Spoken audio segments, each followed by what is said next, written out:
ध्यान दो बच्चों, आमतौर पे ऐसी मान्यता है कि फिजिक्स बहुत ही डिफिकल्ट सब्जेक्ट है।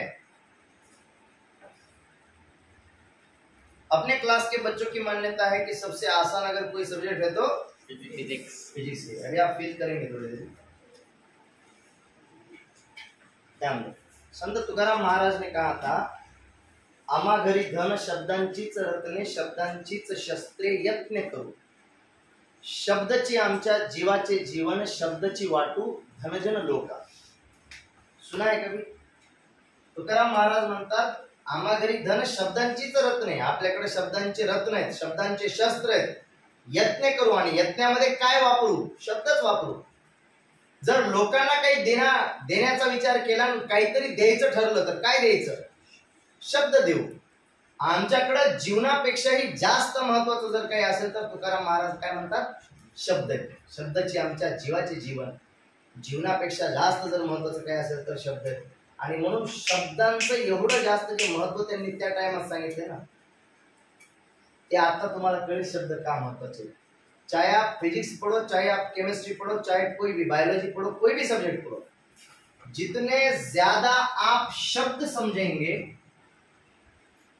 उतना ज्यादा आप डिटेल में विषय को समझ पाएंगे। ठीक है, ध्यान दो। पहले तो बताओ, क्या फिजिक्स का मराठी में मीनिंग आपको पता है? मराठी हिंदी में उसको क्या कहते हैं? फिजिक्स को कहते हैं भौतिक शास्त्र। क्या कहते हैं? भौतिक शास्त्र। आता सांगितलं तुम्हाला शब्द कळले पाहिजे। भौतिक या शब्दाचा अर्थ आहे सराउंडिंग। काय अर्थ आहे? सराउंडिंग म्हणजे आजूबाजूला, इर्द गिर्द, जिसको आप कह सकते हैं आजूबाजूला, आसपास म्हणजे सराउंडिंग। ओके, आपल्या जवळपास जे काही सगळं आहे, it is called as surrounding. जो आजू बाजू में है, जो आसपास है, उसको अपन बोलते हैं भौतिक। What is the meaning of शास्त्र? नए बच्चे, what is the meaning of शास्त्र? शास्त्र शब्दाचा अर्थ नवीन माहिती आहे कुणाला? शास्त्र आतापर्यंत कितीदा तुम्ही शब्द ऐकले? रसायन शास्त्र, भौतिक शास्त्र, जीवशास्त्र, आप 8वीं 9वीं 10वीं में पढ़े थे समाजशास्त्र, राज्यशास्त्र, नागरिक शास्त्र पढ़े थे। जब आप पढ़े थे तब आपने कभी टीचर को पूछा नहीं शास्त्र का मतलब क्या है? विचारायला पाहिजे होतं ना, सर नागरिक कळलं, नागरिक म्हणजे काय, पण शास्त्र का म्हणलं या विषयाला? नागरिक शास्त्र म्हणजे नेमकं काय? समाज कळलं सर, समाज म्हणजे काय, पण शास्त्र का म्हणले त्याला समाजशास्त्र? राज्य कळलं सर, पण राज्यशास्त्र असं का म्हणलंय? ऐसा पूछना चाहिए था ना। शब्द जितने समझोगे उतना ज्यादा सब्जेक्ट समझ में आएगा। द मीनिंग ऑफ वर्ड शास्त्र इज डीप स्टडी, गहन अभ्यास।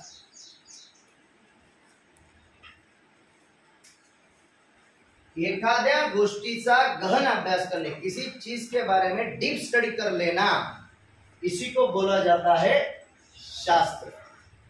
The deep study of something. Something काय आहे इथं? कशाचा गहन अभ्यास करायचा आहे? सराउंडिंगचा।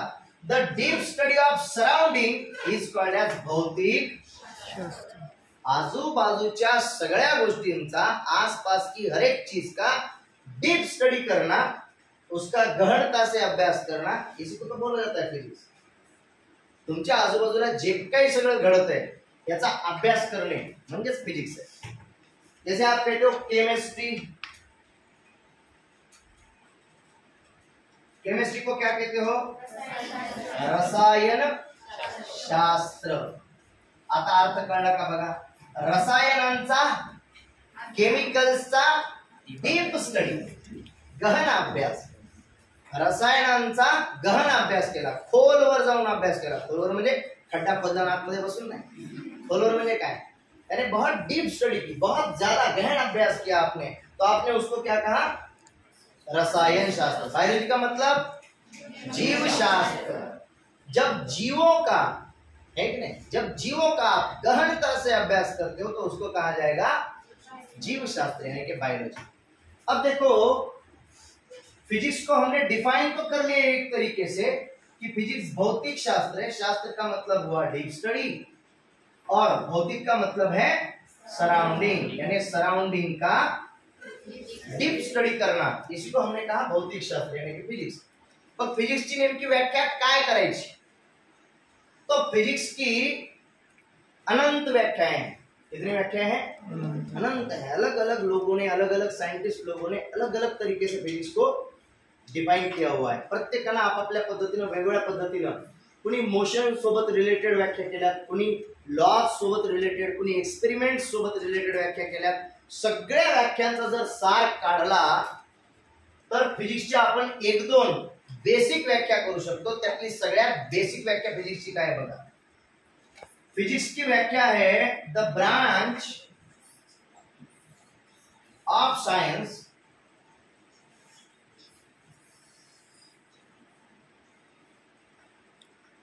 which deals with the study of nature, natural phenomena and its measurement। सबसे बेसिक व्याख्या is called as physics. Physics म्हणजे नेमकं काय ध्यान लो। सबसे बेसिक व्याख्या फिजिक्स की गई, it is branch of science, विज्ञान की एक शाखा है। कैसी शाखा है? Which deals with the study of, ये एक अभ्यास करते, अभ्यास करने शाखा है। कशाचा अभ्यास करते? किस चीज की पढ़ाई करने वाली है? तो ये पढ़ाई करती है nature, natural phenomena and its measurement. अच्छा, what is the meaning of nature? तुम्ही म्हणता ना त्यांचं नेचर खूप छान है, स्वभाव। तो क्या यहाँ पे स्वभाव ही कहना है? नहीं, यहाँ पे क्या कहना है? निसर्ग। नेचर का मतलब क्या है यहाँ पे? निसर्ग। नेचर के अलग अलग मीनिंग है कि नाही? नेचर या शब्दाचा अर्थ कुठे कुठे गुणधर्म असतो। काय असतो? गुणधर्म। The nature of this solid liquid असं जर म्हणलं तर तिथं आपण म्हणतो त्याचा गुणधर्म। ओके, कुठे कुठे आपण नेचरचा वापर कशासाठी करतो? स्वभाव या शब्दासाठी करतो। इथे कशासाठी केलाय? निसर्ग, है की नाही? त्या सरांचं किंवा त्या मॅडमचं किंवा त्या व्यक्तीचं नेचर खूप छान आहे असं आपण जेव्हा म्हणतो तेव्हा आपण स्वभाव म्हणतो का निसर्ग म्हणायचं आपल्याला? त्यांचा निसर्ग खूप छान है, ऐसा कहते हैं। हम क्या कहते हैं? हम कहते हैं स्वभाव। यहाँ पे नेचर का मतलब क्या है? निसर्ग।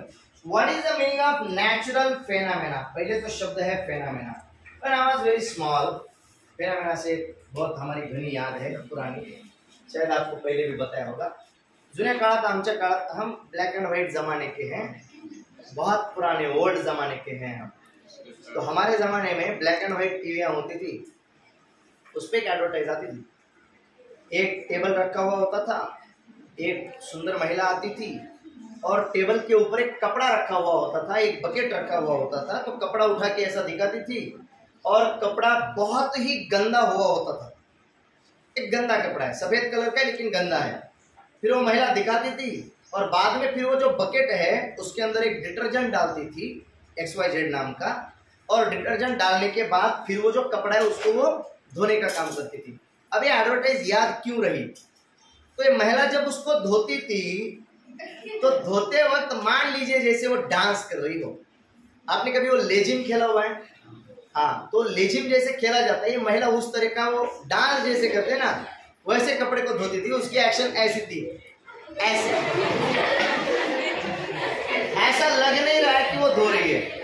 अपने इधर जो महिलाएं होती है, स्पेशली महाराष्ट्र की जो महिलाएं हैं, आपने उनको कपड़े धोते हुए देखा होगा, घस घस घस है क्या नहीं? पूरे दांत वात दबा के वो कपड़े को पूरा रौन देती है, पूरा गुस्सा उसी के ऊपर निकालती है।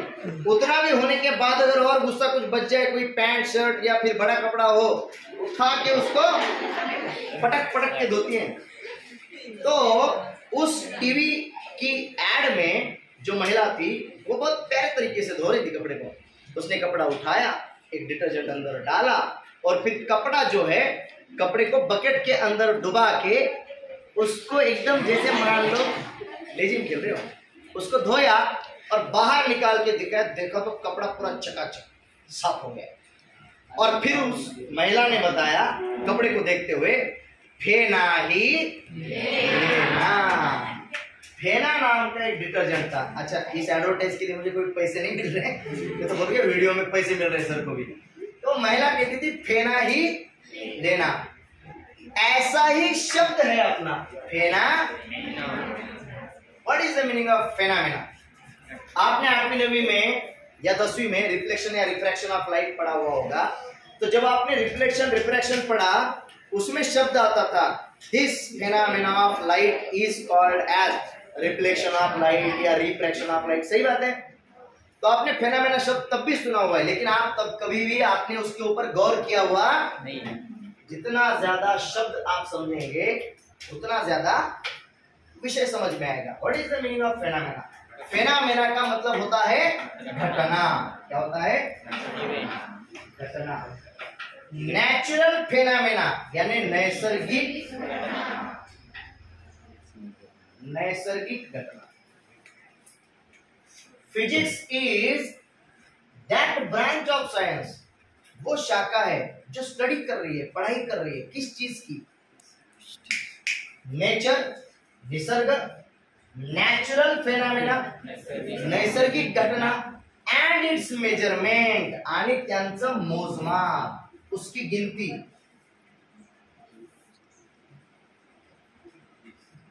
नैसर्गिक घटना जर घडत असेल तर का घडत है?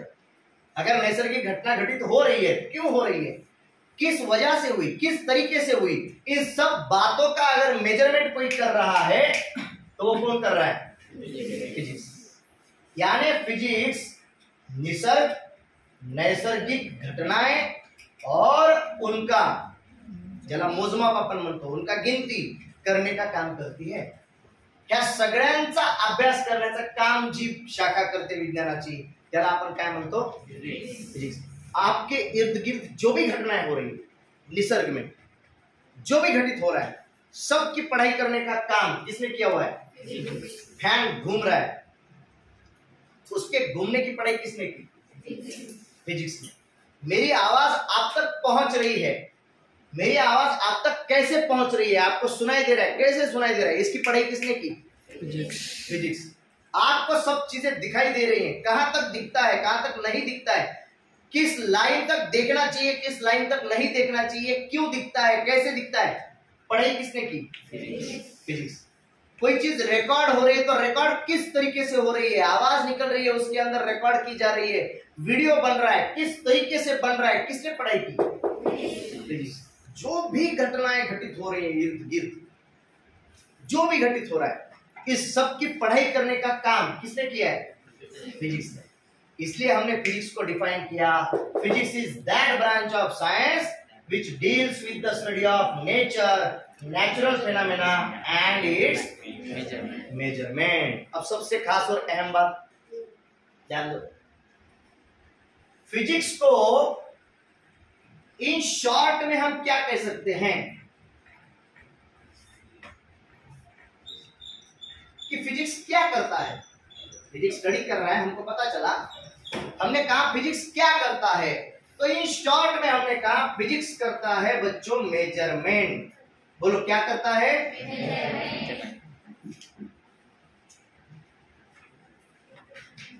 फिजिक्स करता है मेजरमेंट। मेजरमेंट म्हणजे मोजमाप, गिनती। वैभव बच्चों पे भी जरा घुमा देना उसको, ओके। मेजरमेंट करता है, हमने क्या कहा? फिजिक्स क्या करता है? बोलो मेजरमेंट। शांत में बैठना है, बात करते चलना है, जितनी बात करोगे उतना ज्यादा फिजिक्स समझ में आएगा। हमने कहा फिजिक्स करता है मेजरमेंट। फिजिक्स थोडक्यात काय करतं? मेजरमेंट। मेजरमेंट म्हणजे मोजमाप। प्रश्न निर्माण झाला, सवाल फिर पैदा हुआ, मोजमाप करायचंय, मेजरमेंट करायचंय, मेजरमेंट कशाचं, मोजमाप कशाचं? मोजमाप करायचंय, मोजमाप कशाचं आणि मोजमाप का करायचं, कशासाठी करायचं, तो सवाल तयार होतो। फिजिक्स मेजरमेंट कर रहा है, प्रश्न निर्माण झाला, मेजरमेंट करायची कशाची? आणि करायची तर करायची कशासाठी, किस चीज को गिनना है, कशाला मोजायचंय आणि का मोजायचंय, कशासाठी मोजायचंय. तो जिस चीज के लिए मेजरमेंट करना है वो चीज है नेचुरल फेनोमेना. क्या है?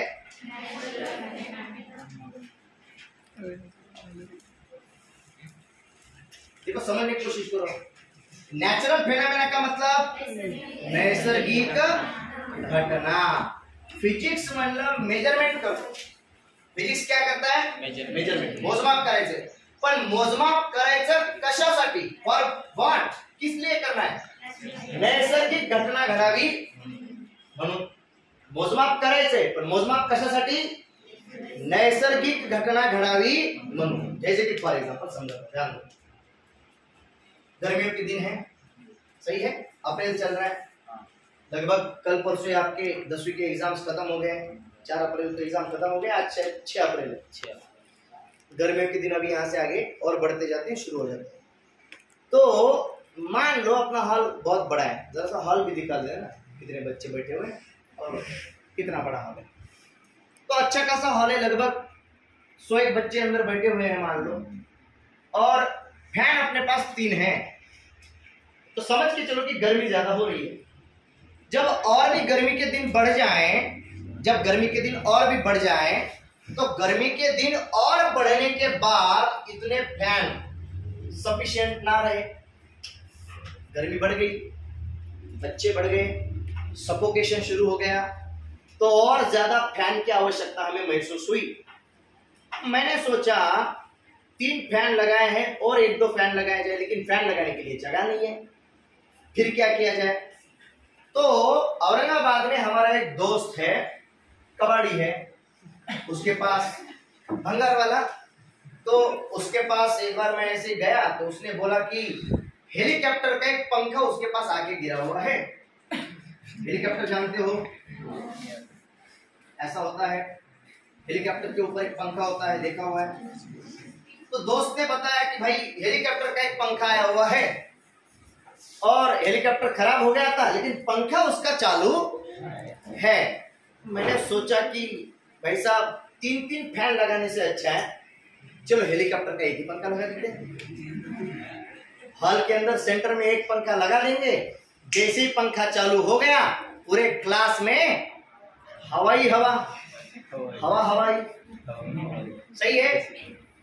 तो क्लास के अंदर अगर मैं वो वाला पंखा, हेलीकॉप्टर वाला पंखा लाके लगा दूं, चलेगा? नहीं चलेगा. क्यों नहीं चलेगा? क्लास का एरिया कितना है, कितना बड़ा हॉल है, कितना एरिया लगता है, उसके लिए कौन सा फैन लगाया जाए, 1 लगाया जाए, 2 लगाया जाए कि 3 लगाया जाए, किस तरीके से कहां पे लगाया जाए, इसका भी मेजरमेंट किया. किसने? फिजिक्स ने. और किस लिए किया? नैसर्गिक घटना के लिए. अगर मैं हेलीकॉप्टर का पंखा यहाँ पे लाके लगा दूं और चालू कर दूं, क्या होगा? मान लो चालू हो गया, उसको इलेक्ट्रिसिटी कितनी लगेगी, क्या लगेगी, सब बातें अलग छोड़ दो, लेकिन पंखा मान लो हेलीकॉप्टर का शुरू हो गया. जैसे ही पंखा घूमना शुरू हो जाएगा, शायद आपके साथ मैं भी हवा में उड़ने लगूंगा.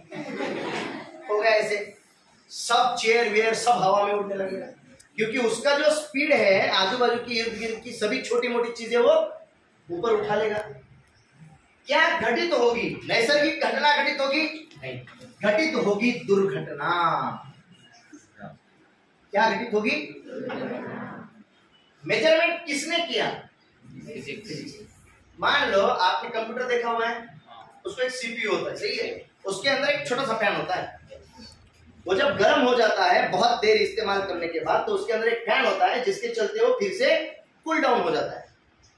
तो सीपीयू को कूल करने के लिए बहुत छोटा पंखा होता है उसके अंदर, देखा हुआ है कभी? पता है ये चीज? मान लो हमारे घर में जो कंप्यूटर है उसमें दिक्कत आने लगी कि उसका सीपीयू बहुत गर्म होने लगा. मैंने सोचे छोटा वाला पंखा ये काम नहीं कर रहा, मैंने ये पंखा निकाल लिया ऊपर टांगा हुआ, और वो पंखा वहां पे एडजस्ट करने की कोशिश की. चलेगा?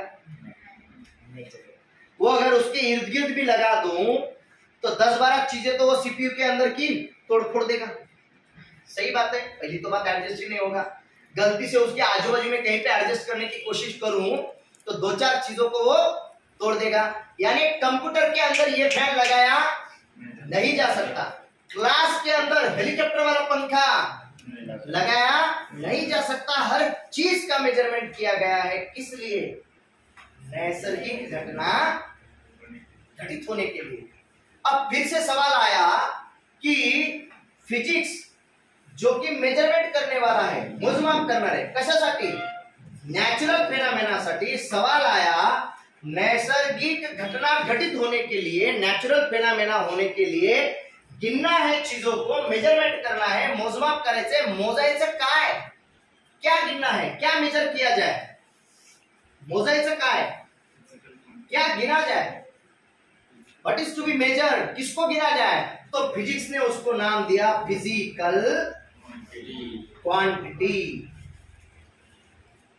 बोलते चलना है, बोलो क्या नाम दिया? Physical quantity. उसको फिजिक्स ने नाम दिया फिजिकल क्वांटिटी। म्हणजे काय मोजायचंय? Physical quantity मोजायची। फिर सवाल आए फिजिकल क्वांटिटी है क्या? देखो आपने अब तक बहुत क्वांटिटियां सुनी होंगी, वेलोसिटी सुनी, स्पीड सुनी, डिस्प्लेसमेंट सुनी, उसके बाद एक्सेलरेशन सुना, बहुत सारी चीजें सुनी, फोर्स सुना, सही है, बहुत सारी चीजें सुनी। पर आपको अगर बोला जाए कि फिजिकल क्वांटिटी क्या होती है, कई सारे बच्चों को ये पता नहीं होगा कि फिजिकल क्वांटिटी है क्या चीज। फिजिक्सनं ठरवलं मेजरमेंट करायचंय, मोजमाप।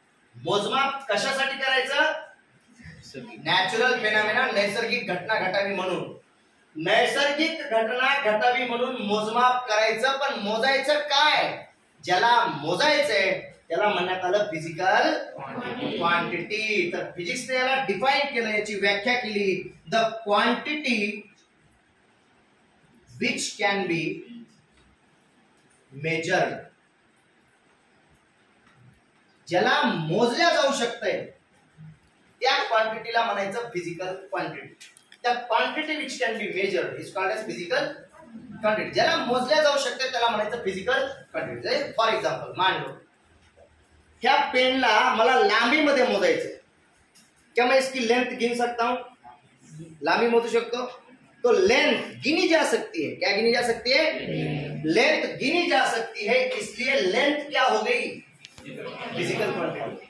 मैंने सोचा मैं इसका वजन कर लूं, मला याला वजनामध्ये मोजायचंय, मग याला मी दुकानदाराकडे जाऊन वजनामध्ये मोजण्याचा प्रयत्न केला।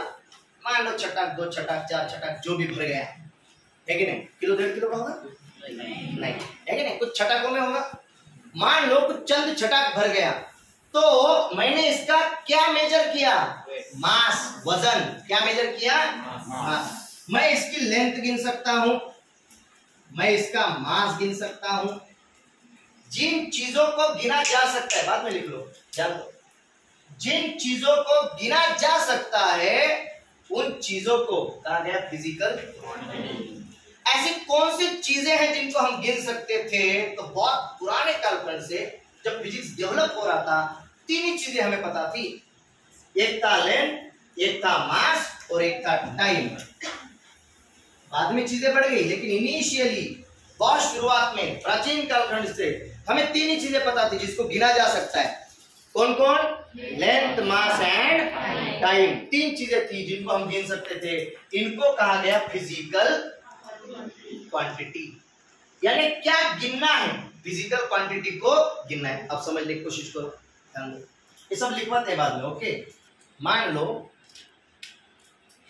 एक रास्ता है और इसके ऊपर कोई सुंदर कन्या अपना वाहन लेके जा रही है। हाँ, मैंने सुंदर कन्या कहा, अपना वाहन लेके मान लो जा रही है, और अत्याधुनिक वाहन है, और सुंदर कन्या थोड़ी सी मोटू है,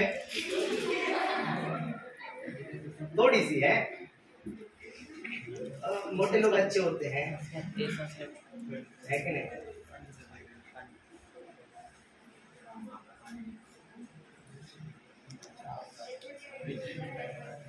मान लो सुंदर कन्या है और मान लो अत्याधुनिक वाहन पे जा रही है और हेडलाइट भी है, देखो लाइट भी चमक रहा है, सुंदर कन्या की बाल भी है, पोनिया बनी हुई है और पीछे उड़ रहे हैं, क्यों? क्योंकि उसकी स्पीड ज्यादा है। मान लो सुंदर कन्या सफेद कलर की गाड़ी पे 140 किलोमीटर पर आवर की स्पीड से जा रही है। कितनी स्पीड है? 140 किलोमीटर पर। अब जब रास्ता साफ है, रास्ते पे कोई भी नहीं है, रास्ता साफ है और रास्ते पे कोई भी नहीं है, तब 140 किलोमीटर पर आवर की स्पीड से कोई दिक्कत नहीं, जा रही है अपना अपना। अचानक सडन सामने टर्न आया, क्या आया? टर्न आया और सुंदर कन्या ने डिसाइड किया आज कुछ तूफानी करते हैं, और सुंदर कन्या ने अपनी स्पीड को कम नहीं किया। मान लो जितनी स्पीड से आई उतनी ही स्पीड से उसने यू टर्न लेने की कोशिश की, क्या यू टर्न ले पाएगी? जैसे ही सुंदर कन्या ने टर्न लिया, गाड़ी स्लिप होके चली गई सीधी बाहर।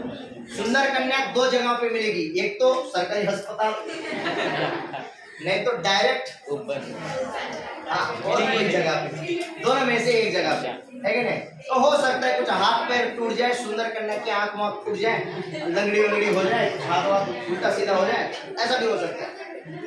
अब मैं कह रहा हूं सुंदर कन्या जब जा रही थी, जब रास्ते के ऊपर जा रही थी तो टर्न आया। क्या आपने टर्न के ऊपर कई बार ऐसी पार्टियां देखी हुई है? पुढे वळणदार रस्ता आहे, वाहने सावकाश चालवा। कई बार तो जो घाट के रास्ते होते हैं उसके ऊपर स्पीड लिमिट भी लिखा हुआ होता है, स्पीड लिमिट दिया हुआ होता है कि 20 किलोमीटर प्रति घंटा की स्पीड से ही चलाएं या 10 किलोमीटर पर आवर की स्पीड से ही चलाएं, लिखा हुआ होता है। देखा है कभी? अजंता वेरूळ की केव्स की तरफ जाओगे तो आपको घाट के रास्ते जब मिलेंगे वहां पे ऐसा लिखा हुआ होता है टर्न के ऊपर। अब मैं ये समझा रहा हूं, जब टर्न आया तो सुंदर कन्या ने क्या गिनना चाहिए था? अपनी स्पीड। क्या गिनना चाहिए था? अपनी स्पीड। अपनी स्पीड को मेजर करना चाहिए था, उसको समझना चाहिए था। और अगर वो स्पीड को मेजर करती तो क्या घटित होती? नैसर्गिक घटना। 140 किलोमीटर पर आवर की स्पीड से जा रही थी, रास्ते से सटक के गिर गई, क्या घटित हुई? दुर्घटना। फिजिक्स क्या करता है? मेजरमेंट। फिजिक्स क्या करता है? फिजिक्स करतो मोजमाप। मोजमाप कशासाठी? नॅचरल घटना घटावी म्हणून, आणि म्हणून प्रत्येक वळणदार रस्त्यावरती लिहिलेलं असतं पुढे वळणदार रस्ता आहे, वाहने सावकाश चालवा। ये सब मेजरमेंट किसने करके रखे? फिजिक्स ने करके रखे कि आपको किस रास्ते पे कितना स्पीड रखना होगा। अगर आपको गाड़ी ऊपर चढ़ानी है तो कितनी स्पीड से चढ़ानी पड़ेगी, अगर नीचे उतरना है किसी स्लोप से तो कितनी स्पीड से आपको आना पड़ेगा, सब मेजर करके रखा। किसने? फिजिक्स ने। फिजिक्स काय करतं? मेजरमेंट, मोजमाप। मोजमाप कशासाठी? Natural phenomena. मोजमाप करायचं कोणाचं? Physical quantity. काय मोजायचंय? कशाला मोजायचंय? फिजिकल क्वांटिटीला मोजायचंय। मग इथं काय मोजायला पाहिजे होतं? स्पीड। म्हणजे स्पीड कोण आहे? Physical quantity. ज्याला मोजायचं होतं ती कोण आहे? Physical quantity. समझ में आ रही है चीजें? फिर सवाल पैदा हुआ, फिजिकल क्वांटिटी को अगर गिनना है किसमें गिना जाए? तो जिसमें गिनना है उसको नाम दिया गया यूनिट। किसमें गिना जाए? यूनिट में गिना जाए। फिजिकल क्वांटिटी को गिनना तो है लेकिन किसमें गिना जाए? जिसमें गिना जाए उसको कहा गया यूनिट। यूनिट को कहते हैं एकक। किसको कहा गया? The standard reference. क्या कहा गया? Standard reference used for measurement.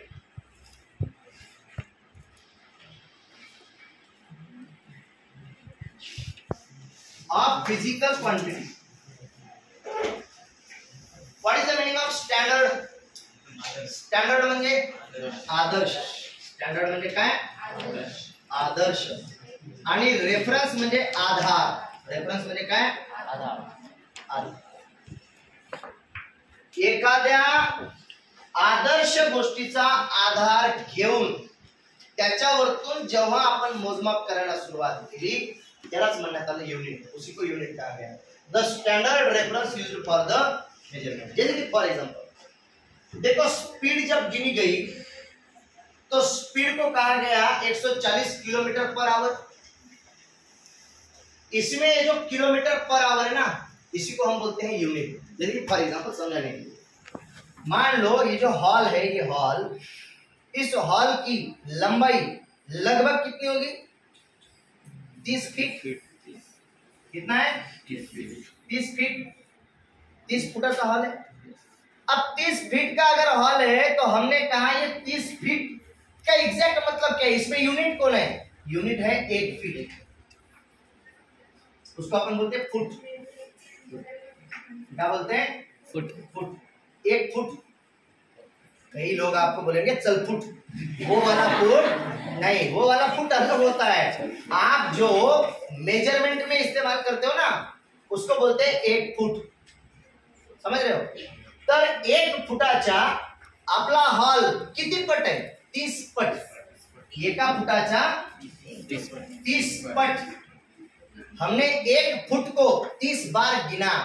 ये जो स्टँडर्ड लिया ना हमने, आपण एका फुटाचा आधार घेतला आणि एका फुटाचा आधार घेऊन आपण काय मोजलं, हमने क्या गिना, हमने गिना हॉल का लेंथ. ए मान लो मैंने अपने हाइट गिनी तो मान लो 6 फीट है, मान के चलो कम ज्यादा होगी. तो ये जो 6 फीट हाइट निकली वो 1 फुट के 6 गुना है, त्याच्या 6 पट है. समझ में आ रही है चीज. मान लो यहां से मुझको मानवत जाना है, किसी गांव जाना है और वो गांव यहां से 7 किलोमीटर है. कितना किलोमीटर है 7 किलोमीटर. तो 7 किलोमीटर क्या है 1 किलोमीटर के 7 गुना है. हा जो 1 किलोमीटर है ना, ये जो 1 किलोमीटर होता है, इस 1 किलोमीटर को हम कहते हैं यूनिट. फिजिक्स ने कहा क्या करना है मेजरमेंट. फिजिक्स काय करतं मेजरमेंट. मेजरमेंट कशासाठी नॅचरल फेनॉमेना घडावा म्हणून. नॅचरल फेनॉमेना म्हणजे काय नैसर्गिक घटना. नॅचरल फेनॉमेना व्हावा म्हणून मेजरमेंट करायची. पण मेजरमेंट कशाची फिजिकल क्वांटिटीची. काय मोजायचंय फिजिकल क्वांटिटी मोजायची आहे. फिजिकल क्वांटिटी मोजायची कशात युनिट मध्ये. फिजिकल क्वांटिटी म्हणजे काय the quantity which can be measured. ज्याला आपण मोजू शकतो त्या क्वांटिटीला आपण काय म्हणलो फिजिकल क्वांटिटी. एक बार सभी लोग साथ में बोलेंगे. बोलो फिजिक्स क्या करता है मेजरमेंट म्हणजे काय फिजिक्स करतं मोजमाप. मोजमाप कशासाठी नॅचरल फेनॉमेना म्हणजे नेमकं काय नैसर्गिक घटना घडावी म्हणून. फिजिक्स करतं मोजमाप. पण मोजमाप कशाचं काय मोजायचंय फिजिकल क्वांटिटी. फिजिकल क्वांटिटी म्हणजे काय द क्वांटिटी मेजर्ड. ज्याला आपण मोजू शकतो त्या क्वांटिटीला म्हणायचं फिजिकल क्वांटिटी. मग फिजिकल क्वांटिटी मोजायची कशामध्ये यूनिट. समझ में यहाँ तक चीजें. अब यूनिट कौन कौन से होते हैं, फिजिकल क्वांटिटी के टाइप्स क्या हैं, किस तरीके से और आगे फिजिक्स बढ़ गया, ये अपन देखेंगे अगले लेक्चर में. बात समझ में यहाँ तक उतार लो सब.